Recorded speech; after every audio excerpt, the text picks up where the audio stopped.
Hello, everybody, and welcome to today's episode of Leaders Communicate Clearly.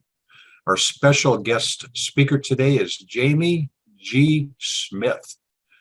Now, Jamie G. is a business and lifestyle elevation strategist, speaker, and content creator. She is also the founder of Luxe Everyday. That's right, Luxe Everyday, which stands for Lead a Unique Extraordinary Existence Every Day. I mean, who wouldn't want to do that? I think it's fantastic. So Jamie G's latest program is called The Overcomer. The Overcomer is a powerful program that will help you discover the 7 pivotal shifts to unlock the next level of extraordinary in your business success, your lifestyle, desires, and passion-driven impact. So now, according to Jamie G, the overcomer leader is one who leads with resilience, adaptability, vulnerability, resourcefulness, and action. So Jamie, let's take some action here.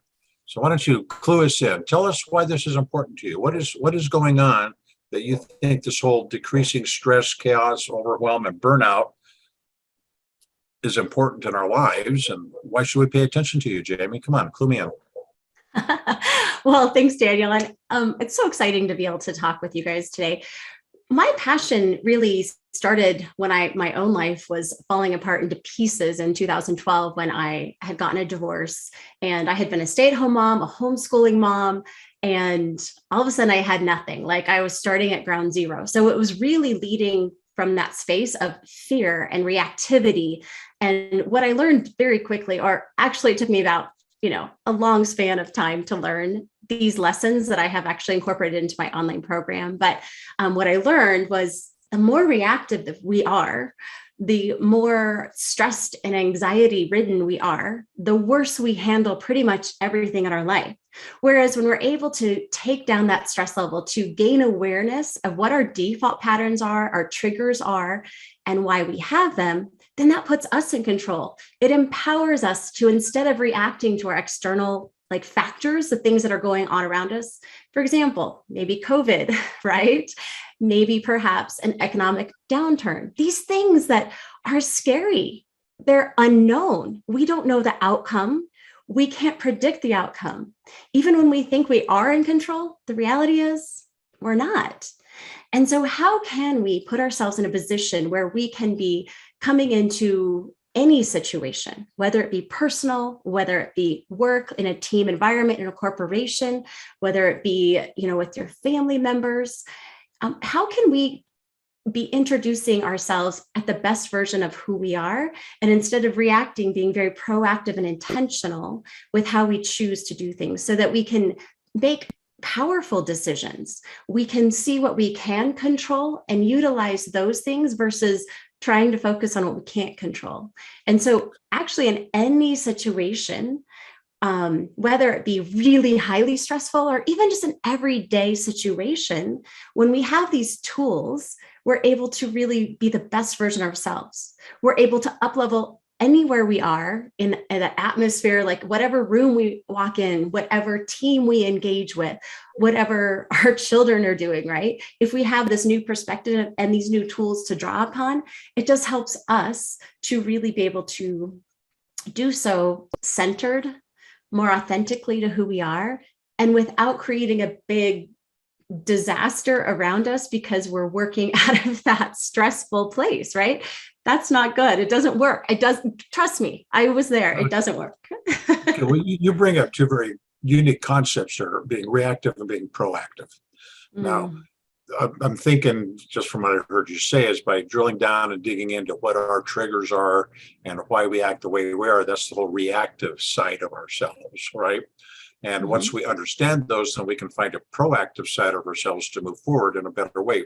So can you give me an explanation or a scenario or an example of somewhere and sometime you pulled that off with somebody and made it work for them? Yeah, absolutely. So I've had, I've gone through the program several times with groups of women, and I've also worked with teams like organizations and corporations. And what I've seen is they say it's life-changing, but not only in their business, but also in their own personal lives with their family.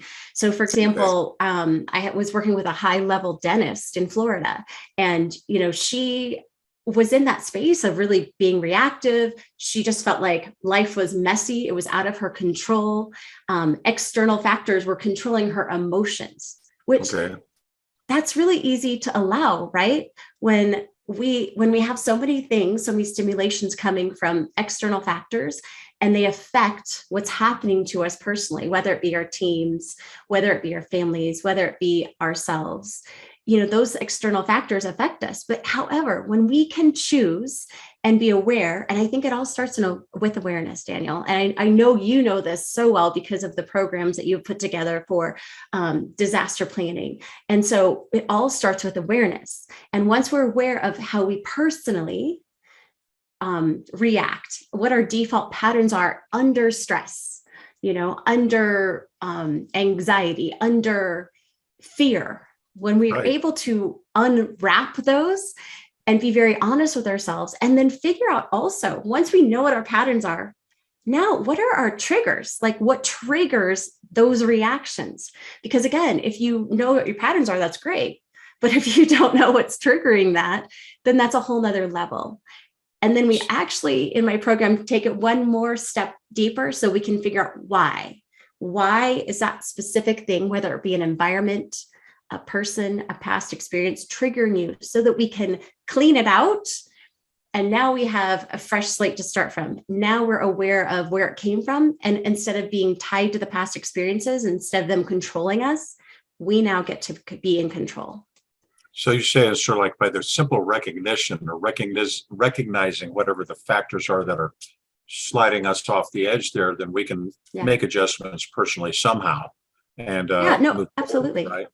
Absolutely. And so what I did was I came up with, I noticed during COVID, this is how the big program began. I noticed during COVID, people were thriving and then others weren't thriving, right? And so what were the overcomers? What were the thrivers doing? What characteristics did they have? They were adaptive. They were resilient. They could readapt. They had grace for themselves and others. These are the people, if you notice, they will thrive in any situation you put them in. Versus like when we're reacting and we're not that overcomer, we're not in that mental space of being an overcomer, we're not using those characteristics, then we're reactive. And what I found was there was primal instincts, which I called the 5 primal instincts. And, there's ones like the sloth, where you're procrastinating because you're overwhelmed, right? We all have a little sloth in us.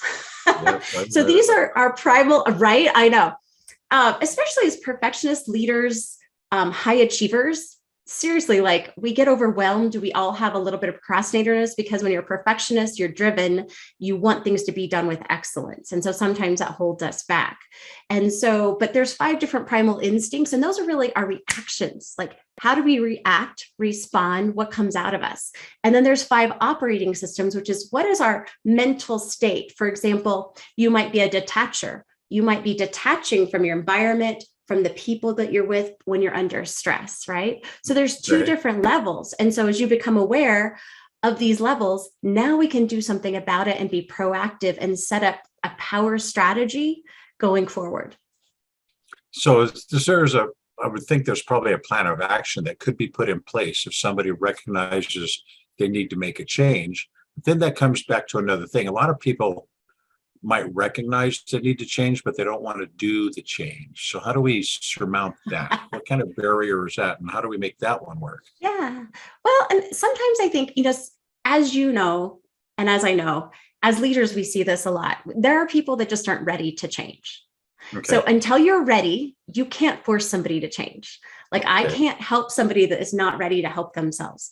I can pull them along, but as a leader, we know that doesn't work. That only works for so long.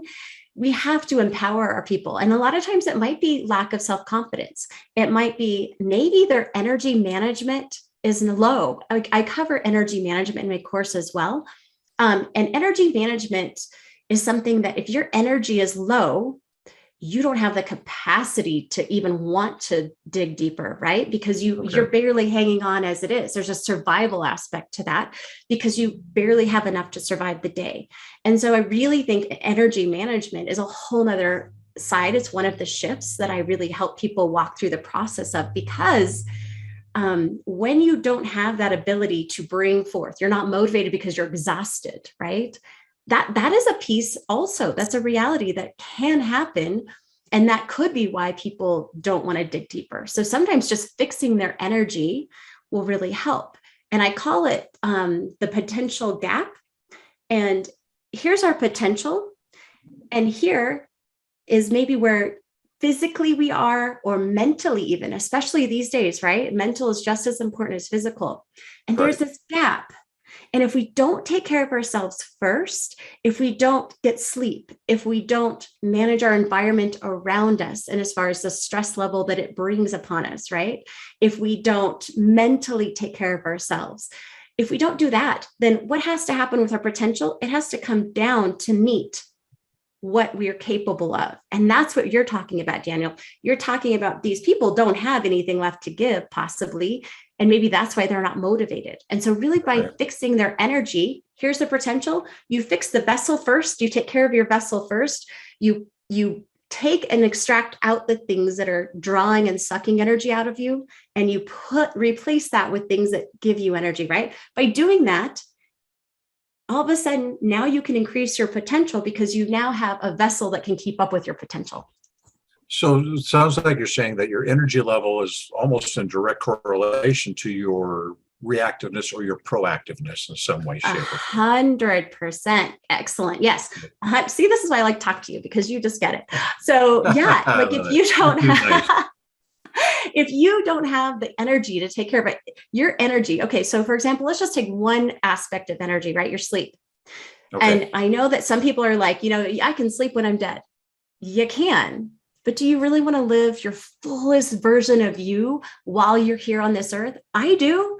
And if we don't sleep, that's going to affect everything. It'll affect our eating, our creativity, our motivation, our reactivity, like you said, Daniel, right? To external factors, our ability to comprehend or to solve problems. So our energy is everything. So all of these different aspects can really affect everything. And if we just start with one, even if you just start getting sleep, that can affect everything else. And that's the most amazing thing. So kind of what you were saying, Daniel, as far as, what if somebody's unmotivated to actually dig deeper? It might be that their energy level is low, right?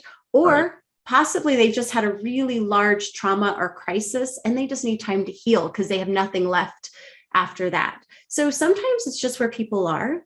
And then sometimes, it's a choice that they're not willing to make yet. And when it's a choice that they're not willing to make yet, you can't do anything about that. You can encourage them. But it's really, you have to be a self-motivated person to be able to start into this process. So we choose what direction we want to go. We choose if we want to stay on that low energy plateau that does nothing and goes nowhere, or we choose if we want to shoot off like a rocket and reach for the stars, right? So it is our choice. Absolutely. It's our choice. And that's a beautiful thing. But I know some people, I personally do know some people that don't know they have that choice for some reason. They've been enculturalized that this is who you are. You're just going to stay there. You're not going to move. Don't wake any waves. I see so much potential in some of these people. How can we, I would say, help them, because they don't really need help. Certainly. They don't need correcting, but they need something. What can we do to help how can we do that? Yeah. Well, I think as leaders, some of our jobs are obviously to lead, to bring hope, to bring courage, to bring wisdom, to bring strength to the people around us, right? That's part of our job as leaders. And so really, how can we provide those things? And one thing we can do is really share with them that the 5 people even around you, like we've all heard, are going to be what you're most like. And really what you input into your body, what you input into your mind, who you hang around with, that affects everything. So we need to change those things first. So if we can even get them just to change one of those things, maybe it's the people that they hang around with. Because here's the thing, and you and I know this because we belong to a mastermind together. And why? Because we want to be around like-minded people. that think higher level thoughts. And when you're Right. around other people that don't think thoughts and you don't know any different, you don't know that there's a higher level. But You when don't you know what you don't know, discover right? it, no, but when you discover it, when you embark upon it, when you are ready to open up to it, then you actually have to be a change maker. But I think as leaders, we can provide the information and it's their choice if they want to take it. So really encouraging them, get in other tribes of people that are similar to what you want to achieve in life, similar to what kind of an environment you want to provide for your family, the kind of person you want to be. I don't know if you've ever read, there's a book called Personality Isn't Permanent. It's by Benjamin Hardy. Have you read that book, Okay. Daniel? Nope, haven't read it. I need to read it now, though. Amazing, everybody. It's amazing. It's true. Personality isn't permanent. I would have them read that book because Benjamin Hardy has studied it for years and he has several amazing books that I've read all of them except for his newest one. But it really just tells us that no matter who we think we are, we're able to change. Nothing in us is innate, is permanent. We actually have the ability to change everything. So when for example, instead of reacting and making decisions based on who we are today, Right. what we want to envision is who do we want to be? What does that person do? What do they look like? Who do they hang around? What did they listen to? Right. And then starting today, you start acting like that person. You start making those same decisions. You start listening to that same podcast that person would listen to. Because what happens is you become that person, right? Because now you're just basing your decisions on, okay, what would my better self, my top version of who I am, what would she choose? What would he choose? All right, that's what I'm going to choose today. And it might just be one step a day, one thing, one positive, energetic thing, but you build upon that each day. And that can really, truly help. So I think just giving them some hope, some perspective, and really sharing with them how, what can we do to provide positivity into our lives? And what can we do to get out of the negative energies that are in our lives? Okay, so ideally, we would think that our way of being translates across all of our venues, all of our formats, our interpersonal, or family, or business, or what have you. But that's not always true, is it? Sometimes you might have a total stellar business and your family life's in the toilet. Or it could be the other way around. Your family life is fantastic and you can't rub two nickels together. So 100%. Yeah, so there's that recording going in our mind. Well, I'm real good at this. I know this, but why am I not doing that? Is there some way to adjust that to bring those two in alignment? Well, and you just said the word. It's because you're out of alignment. Right. So, okay. Like, for example, a few years back, I could feel like a relationship I was in, like I was kind of, if you feel resistance, right? I was doing really well in certain areas of my life, but other areas, I wasn't making progress. I was feeling resistance. And also internally, if you really check in with your body, it tells you what is in alignment and what's not in alignment. When you're feeling contraction, that's something that's not in alignment. When you feel open and excited, and it might be like a anxious excitement because it's out of your comfort zone, but still, if you feel kind of open and excited about something, that's in alignment. And part of the trick with this, Daniel, is that some people have gotten so far off base from whom they really are because of past experiences, because letting those things affect them, because they bought into those old stories that really aren't true. They believe what other people have told them they are, right? We have to shed all of that off. We have to take all of that and strip it all down so that we can get the purity of who we are. And then we can begin to build on, okay, what's in alignment with how I was created? Like, I'm a Jesus girl personally. And so how did God create me? And what's in alignment with that woman? And what would she do? And you can feel the shifts. So it might be a relationship that's out of alignment. It might be maybe a work environment. Maybe you're saying yes to things that are totally out of alignment with your core beliefs. And really, that's kind of where it starts, is what are your core beliefs? What do you really believe is true for you? And what do you want to be true in your life? And when you start with your core beliefs and align everything up with those things, then things can start to really happen. Because think about it this way: if we have something out of alignment over here and something out of alignment over here, right? But when you bring everything back in alignment, now you have a clear space to actually shoot right up, to go past the resistance, to do so much more. Okay, so how would I, if I'm listening to you right now, and I'm saying, well, I recognize that somewhere in my life there's something out of alignment. Mm-hmm. I have no idea why it's that way, though. Do you give me some sort of tools or techniques I can use to try and bring myself into an alignment with myself?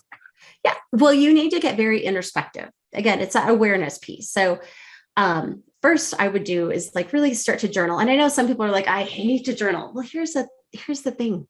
I mean, are you willing to do the work? Like, that's really where it starts. Are you willing to do the work to get where you want to go and to become the person you want to become?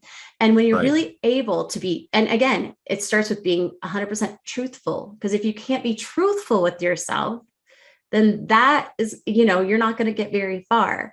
So it's a reality of being truthful to yourself and beginning to journal. And you can journal about all the different, like, look at maybe spiritually, like, where are you spiritually? What do you believe? What's true for you now? And does that still feel true? Is there something about it that doesn't feel true, right? It's just really beginning to bring awareness to the different aspects. What about your health? Health is a big one for everybody. Maybe, right? Maybe you're not eating properly and you know that, right? So just start writing down the things that feel good, feel in alignment with you in that one category. Write down the things that feel out of alignment, or know that these things might be holding you back, right? They're not serving you any longer.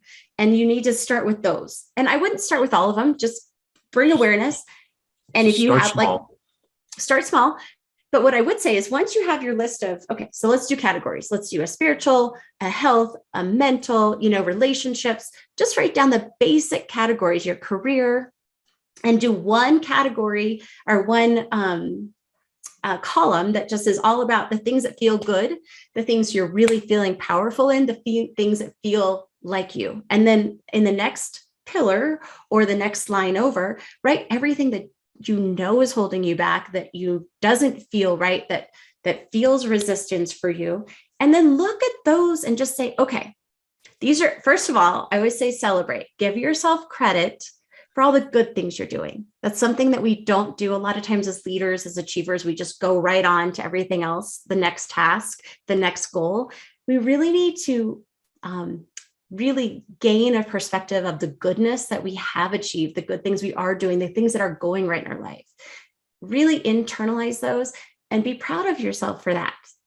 And then you can look at the list of things. And this is what I would personally do, is I would look at the list of things and think, okay, which one of these or two of these would affect almost everything else, right? It's like a domino effect. Instead of trying to tackle 10 of them, tackle the one or two that will affect everything else the most, because then instead of getting distracted, you're very on point as maybe it's your sleep. Again, I'll just bring that up. Sleep does affect everything. I can testify to this. Like, I changed my sleep patterns a few years back because it was affecting, and I became less reactive, more creative, way more motivated, happier, right? All of these things that affected just one thing I changed. So really look at that list. Are you getting more sleep now? Is that it? Yes, 100%. Mm-hmm. Okay, so a lot of people are going to sit there and say, well, if you're sleeping more, you have less time to do stuff. So, but doesn't that make you more refreshed and actually not give you more time, but it makes your time more productive, right? 100%. Yes, you're right, Danielle. See, you're so smart. But yeah, no, it's like we almost self-sabotage ourselves, because we're in this society where you're like, more is more. You just have to do more, work harder, slave harder. I 100% disagree with that. Like that grind, I don't agree with grinding 100%, because I've been there. I've already done it. And what I can tell you is I'm so much more effective, happier, more productive. I can get things done faster. I'm smarter, right? Because I have more of my brain cells to use, because I'm rested. When you rest, when you meditate, when you take care of yourself first, you have so much more to give other people. I have to have this conversation with women, especially, all the time because they're so used to, taking care of themselves, their children, their husband, their jobs, their whatever, the pets, trying to do it all. And what they don't realize is when they first put themselves first and they take care of themselves first, they have so much more to give to everybody else around them. Life becomes so much more seamless and happy. They are so much more of a engaged mother and connected wife, right? And so we have to get this perspective through that. Take care of yourself first, because you have all of this then. Instead of just this much to give, you have all of this to give. Well, that sounds like a wonderful thing. And I know, unfortunately, it's a very myopic piece of the population that does that. So we would like to open this up to the entire population because we're here for a reason. So let's figure it out and make it happen, right? Absolutely. So I know you have a couple programs that you deal with. You're the Overcomer. Why don't you tell me about what is the Overcomer and what should we? Well, just tell me about it. Yeah, absolutely. So that's my online program. It is for women. So it's really a connected community of women. So what I've realized is women really do need that authentic, deep connection.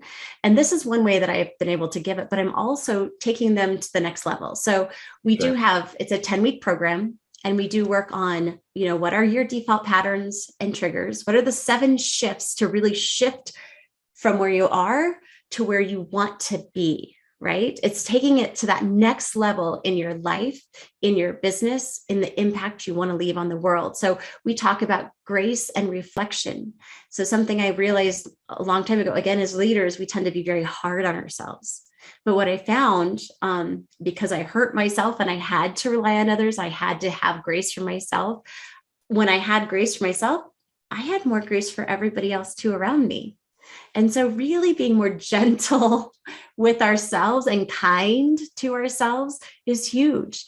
So grace is a big one. Celebration, we just talked about that. When we don't take a look at what our successes are, it's a huge motivator when we do. So when we don't, it distracts from what we could be doing, what the level that we could be at. Whereas when we actually, so for example, as high achievers, when we don't celebrate, what we do is tend to be, task after task, goal after goal, right? And it's like, instead of being like, oh, I made it, yay, let's yay me. We're like, okay, what's next? What's next? Have you had that experience? Yes, I will admit that I'm totally guilty of that almost regularly. Yes, I admit it, but yeah. Yeah. Well, I was the same. And literally most of the people I deal with the same, because they're high achievers, they're leaders, they're, these people that are leaders in their community, in their organizations, in their own businesses, they're CEOs. And so we do tend to just next. Well, what happens when when we do that is we don't recognize what we have accomplished, right? And we're not present. Like, for example, I was working with a client in Belize, one of my VIP coaching clients, and she kind of had lost all of her feeling. Like she led a huge real estate team. She had multiple business, very, very, very successful, but she had lost all feeling and drive and excitement for life. She'd been burned out, overwhelmed, and that's what happens. That's what happens when we don't take a moment to really celebrate what we've accomplished, when we don't take moments to be present with the people that we love, right? When we don't take moments, it takes away from all that. And then it dries out our life. We lose motivation. So celebration is people don't realize it, but celebration is a huge motivator. It helps to get us re-excited for life. And then also, it helps us to really encourage others because we bring that hope, we bring that excitement to life, and it brings them along with us. So, You're talking about celebrating. So a celebration doesn't have to be a big grand event. It can be something small as long as it's the act of the celebration, right? It's the act of the celebration. And it can be just really taking moments just to really honor yourself, feel what it feels like to have accomplish that goal. It can be maybe you buy something really fun or go on a vacation with your family, but it doesn't have to be. Maybe you just go and, have a special dinner. Maybe you make a special dinner, just a reward system that makes you feel celebrated, and where you take moments to recognize yourself, recognize your children. And then we're teaching that then to our families, to the people we work with, right? Because as we do that, we celebrate them. We celebrate all of what we have accomplished together. And so it actually brings unity to families. It brings unity to your teams on your corporations, right? Okay, so we could probably continue this conversation for a long time, but we got to pull it up here at some point. So, okay. If somebody was going to get started, I understand you have a quiz of some sort. Tell me about this quiz. Yeah. Can people take this and this will be like a good starting point for them? Will it help them out? This is a great starting point. So I did a primal instincts quiz. So remember I talked about the 5 different animals. So like there's a viper. I didn't mention all of them, but a viper strikes out at people when they feel insecure or fearful, or, those are kind of the things. The sloth is, they kind of procrastinate, and there's like the ostrich, they stick their head in the sand. So if you want to know what your primal instinct is, you need to go take this quiz. It's super fun. And I did it on purpose to be animals because we can't take ourselves too seriously, y'all. Okay.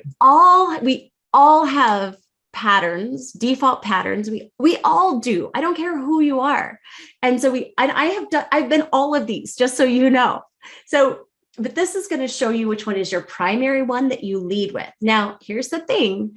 It's not going to give you a bunch of fluffy good things that but your sunshine here and that. It's going to tell you what your patterns are and what some of the characteristics that come out of you are when you are in that reactive state, when you are, in a fearful state. And you need to take the quiz in that space of thinking in terms of, okay, when I'm at my kind of most fearful, uncertain, that kind of space, right, what do I do? And so it will tell you which animal you are so that you can see, okay, and what's funny about this? It's not always, Daniel, the one you think you're going to be. Okay. Because I've had women come back to me, men come back to me, and they're like, I don't see it. I'm not that. And I'll be like, okay. And then I'm like, just sit with it a moment, kind of as you go through your day, as you go through your week. And then they come back and they're like, oh my gosh, in business, I'm not like that, but in my personal life, 100%. Right. And so a lot of times, again, it's just allowing the awareness to kind of flow into our lives and be open to it. Like when we're closed off and we just think we know all the answers, it takes us so much longer to learn what the answers really are. Right. I'm just going to say that's a good starting point, right? Good starting It's a great point starting point. Find out. I'm thinking this is sort of like a default reactionary system that you're discovering here. So exactly. If somebody wanted to get a hold of you, because I know there's somebody who's listening to this right now, they're saying, I need to get a hold of Jamie. Jamie, how can they get a hold of you, Jamie G? Tell us. Yeah, absolutely. Well, you can email me at info@Jamie, Jamie, G as in go. Our graph really is my maiden name, but jamiegsmith.com. So info@jamiegsmith.com. But also my website is Luxe Everyday, Luxe everyday.com. And there you can find, some of my Luxe TV posts. You can find my blogs. You can find out a little bit more about my programs, because I also do 1 to 3 day immersion retreats for corporations. So really, if you want your team to start being more unified, if you want them to start being more productive, less reactive, mentally more clear, that kind of thing, this is a fantastic way to do it. We can do 1 day, 2 days, or 3 days worth of immersion, and really give them these tools so that instead of having a negative perspective at work, or instead of being very reactive, it gives the entire team, an organization, a language. It gives them an awareness. It gives them the ability to really walk out of the reactivity and a proactive plan as far as when they're being triggered, how to handle that. And as a team, when you have that language to talk to one another with, it really unifies you. Okay, that sounds like a plan then. Okay, you heard it, folks. Somewhere down here below this video here, there's all these links for you to start poking. So start poking them and Yeah. take And that quiz first. and if you What? want the quiz, it's luxeveryday.com/quiz. And I think that will be in the links below too, but just in There'll case be a you wanted link to down there just go. for that. That's for sure. Not a Perfect. problem. So now we've learned a lot about you, why you're passionate about helping people and up-leveling people's leadership in their lives, because it's a good thing. But now let's learn something about you that very few people know, and I know very few people know it. What's your favorite meal? If you could only eat one meal from now to the rest of your life, what would that meal be? Okay, well, first, I'm not big on monotony, Daniel, so I wouldn't be able to do that. But I do love sea bass and like really good, like good vegetable. I tend to eat pretty clean. So like a sea bass and some really good vegetables and gluten-free chocolate cake, like a lava cake. Oh, sea bass, vegetables, and gluten-free chocolate cake. We're down with that. So if that's all you could eat forever, we know exactly what we're cooking for you. Okay, so what kind of vegetable? Does it matter? Well, I love Brussels sprouts and asparagus and just really good kind of clean stuff. Yeah. Okay, sounds like a plan. Is there anything that we have missed, Jamie? Is there anything that you want to open up with that we haven't touched on that you think is special and important that you need to get out here? I would just say we all have the capacity to lead a unique, extraordinary existence. We were put on this earth for a purpose. And if I'm speaking to you, just know you're capable of it. And I want you to reach your potential as much as you want to reach your potential, because that's one of my passions is I want to tap into every single thing that I have available to me. I don't want to leave anything on the table. And that's something that drives me. And so those are the people I want to help, the people that want to be more connected, the people that want to lead and live in their best version. And so that's what Luxe Everyday is all about. All right, folks, you've heard it from Jamie G. Go poke those links down below. Yeah. Reach out to her. Make some plan of action to keep your life or get your life moving in a direction you would like it to move. So until next time, this is Daniel with Leaders Communicate Clearly and Jamie G. You all be safe.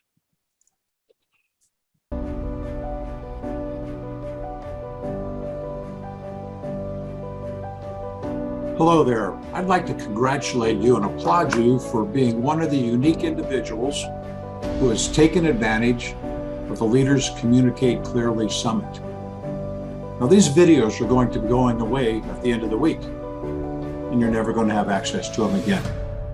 So I'm offering you the opportunity to do the VIP package, which will give you 1, access to all the videos forever, 2, audible downloads that you can put in your MP3 player and take anywhere with you, jogging or in the car, and 3, transcripts so you can highlight, take notes, use that information and create your own plan of action. Now, this information, if you're trying to get it elsewhere, would cost thousands of dollars. Thousands. This is only going to cost you less than the price of lunch at the airport while waiting for your connecting flight. That's right. For a measly $47, you will have a master's in education on communications and conversational skills. So click that VIP experience button, grab the lifetime access to the videos, the audios, and the transcripts so you can take this information with you at any time and upgrade your communications and leadership skills. I'll see you next time.